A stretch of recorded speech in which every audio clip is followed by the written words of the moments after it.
compared to previous manual testing. Nowadays, technology things got updated. You should have basic idea on manual testing before you go ahead with automation point of view also. Basically, manual testing, we are going to give you one project. Okay, I'm just going to provide you one project. So that is called banking project. Okay, I'm just providing you one banking project. Not simply theoretically we don't discuss, we go practical oriented, so that you get idea like how you work in your real time, how to write test cases.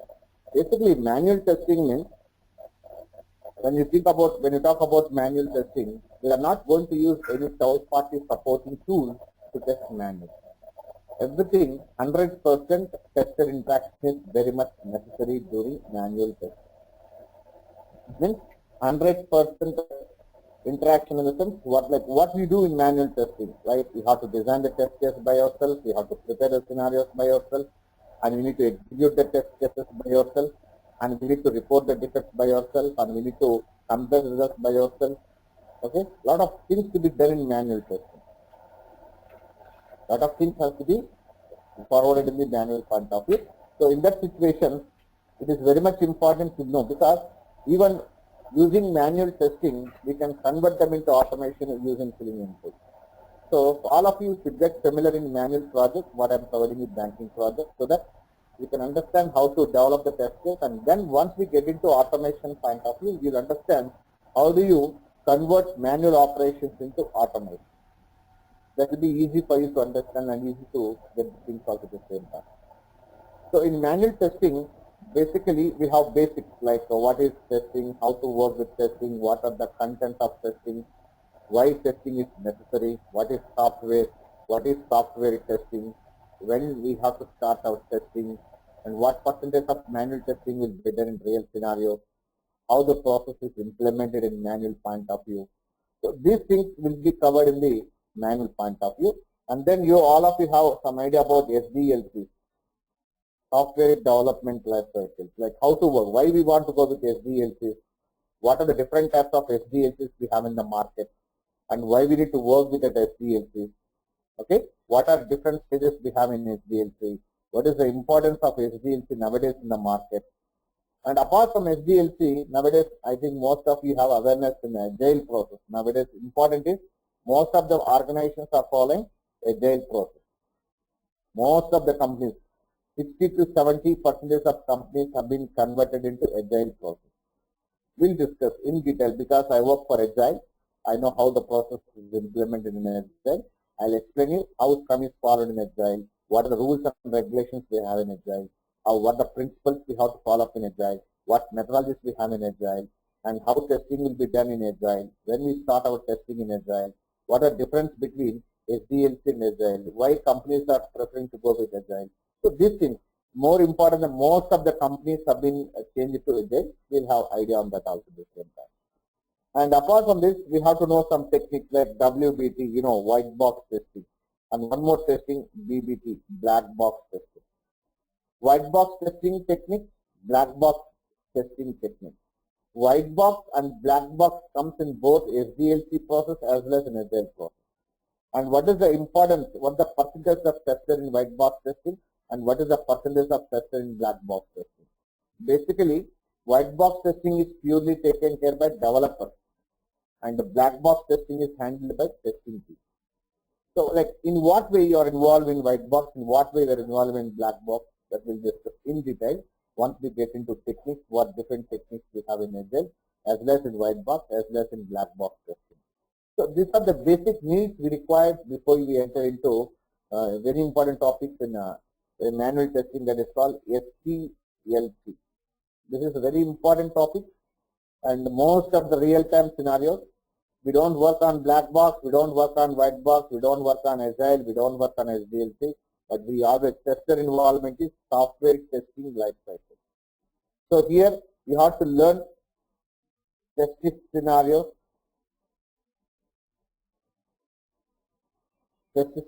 preparation, test case design, how to write the test cases for one application.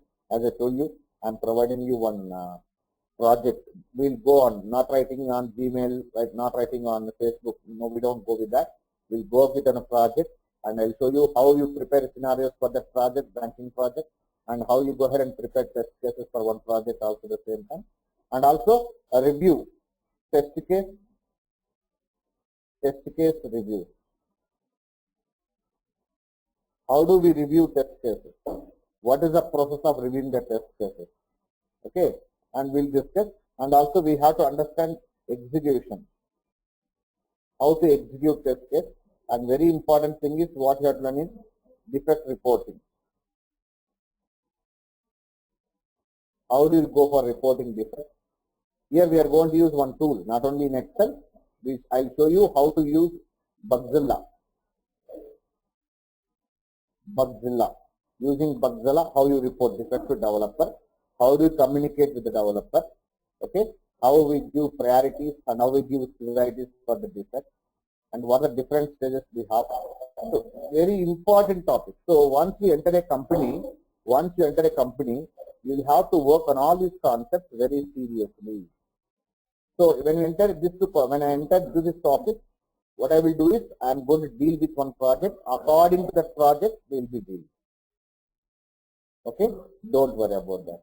And this is very simple. See, manual testing means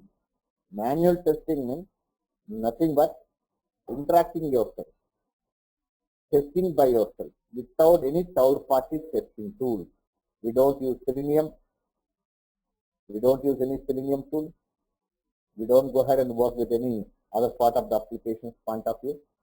And we have to interact by yourself, and you have to test by yourself, and you have to communicate among yourself, and you have to communicate with the different developers, and you have to communicate with your client side, and you have to communicate with your manager. So total interaction should be done manually without any third-party testing tool. Okay. So once we know about manual testing, once you are familiar in manual testing, even though, see, when you join a company, you will not be working for both. If you are joining for as a manual tester, you are supposed to work only for manual testing. They don't allow you to go for automation. But when you go for interview, there is a chance of asking, do you have any manual knowledge? If you go for any Selenium interview. And if you go for only manual testing, they'll ask you, do you have any automation tool knowledge? So, real scenario situation is different. What we learn in your basic things is different. So, if you want to get overview of live scenarios, that's what we are going to work with one project. So, in that project, you get clarity how things happen, how the things to be done, and how the things to be utilized. Also, I'll show you practically. Don't worry about that. Okay. And apart from this, like Bugzilla, it is one of the tools. What type of tool is Bugzilla? It is not a testing tool. It is a defect tracking tool. There are different defect tracking tools we have in the market. Bugzilla, Jira, Quality Center, lot of tools we have. But most of the companies are preferred to go with open source.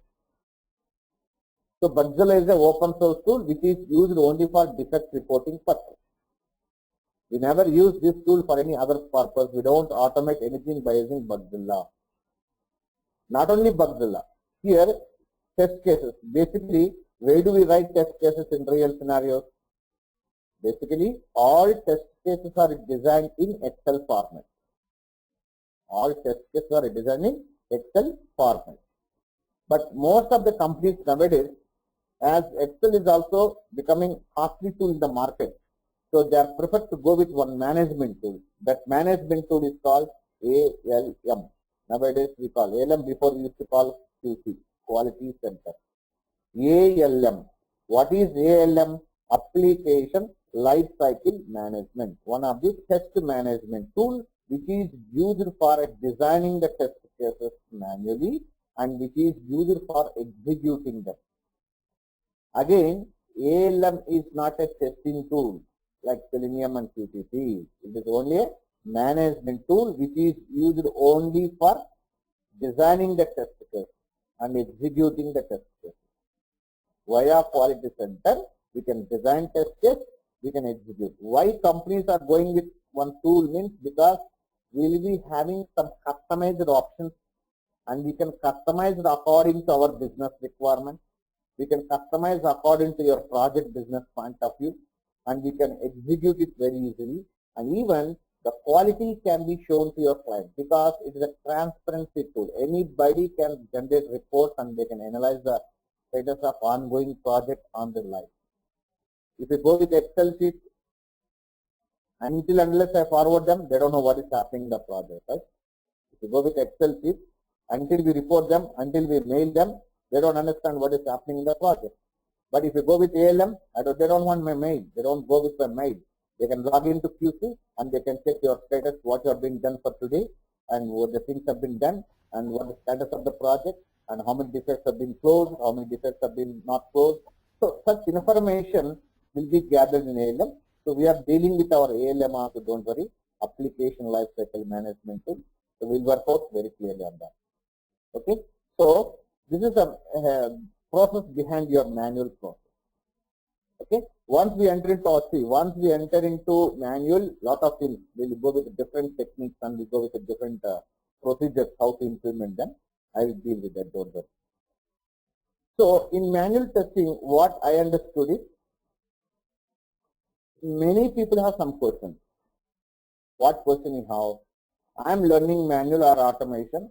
So do you want us to update any technical knowledge, or do you want us to update any technology like .NET or Java or SAP or whatever things available in the market?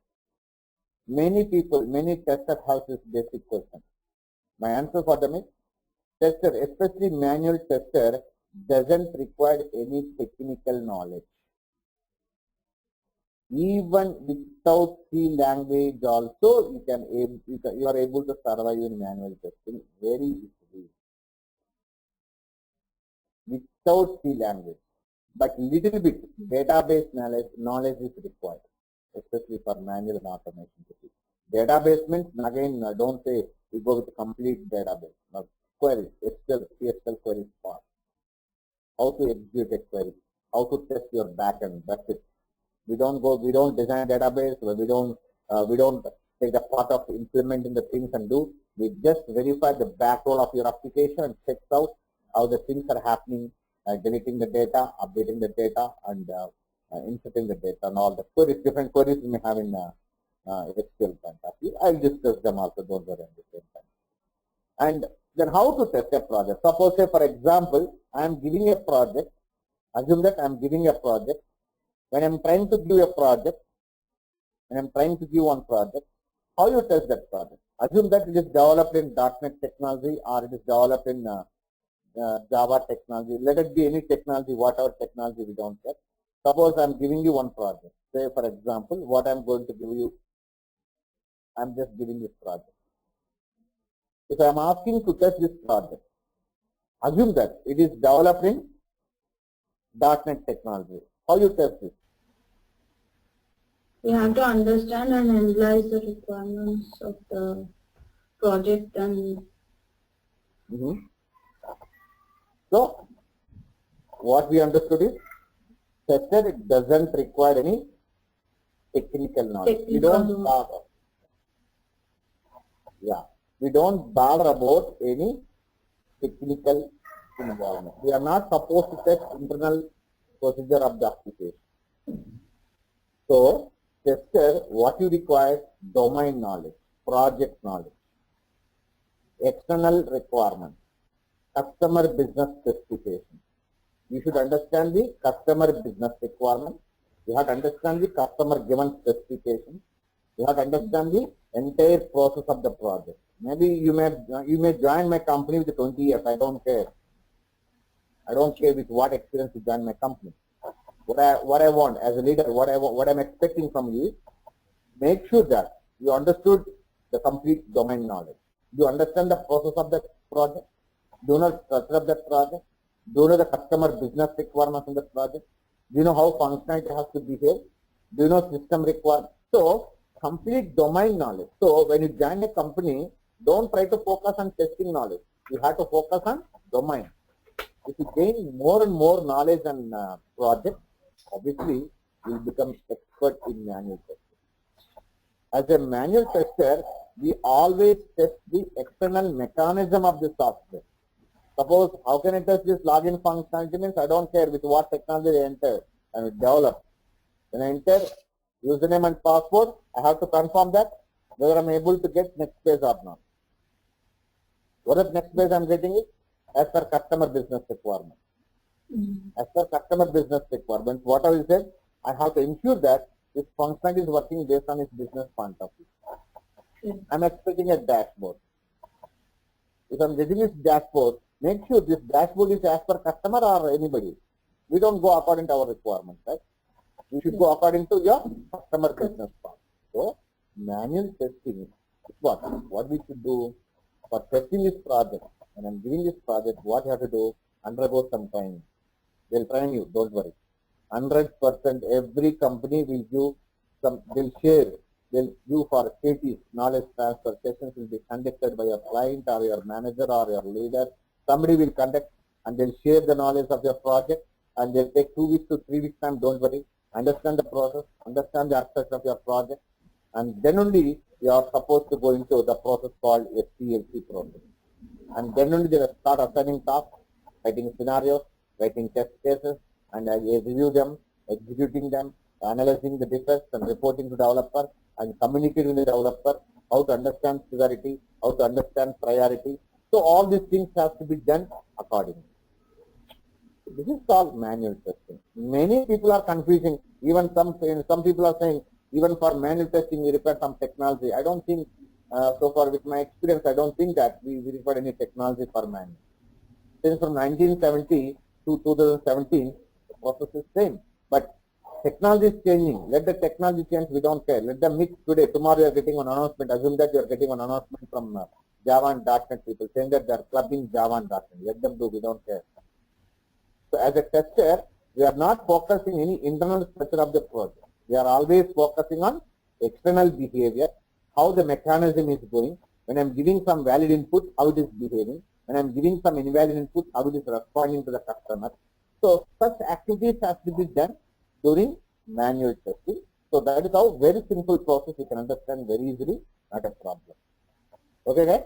So these are all the things we have to discuss. See, once we get into topic, we will have a lot of things to be learned. I will come across everything, don't worry. Am I clear to all of you guys regarding manual procedure? Yes. Sandhya? Okay.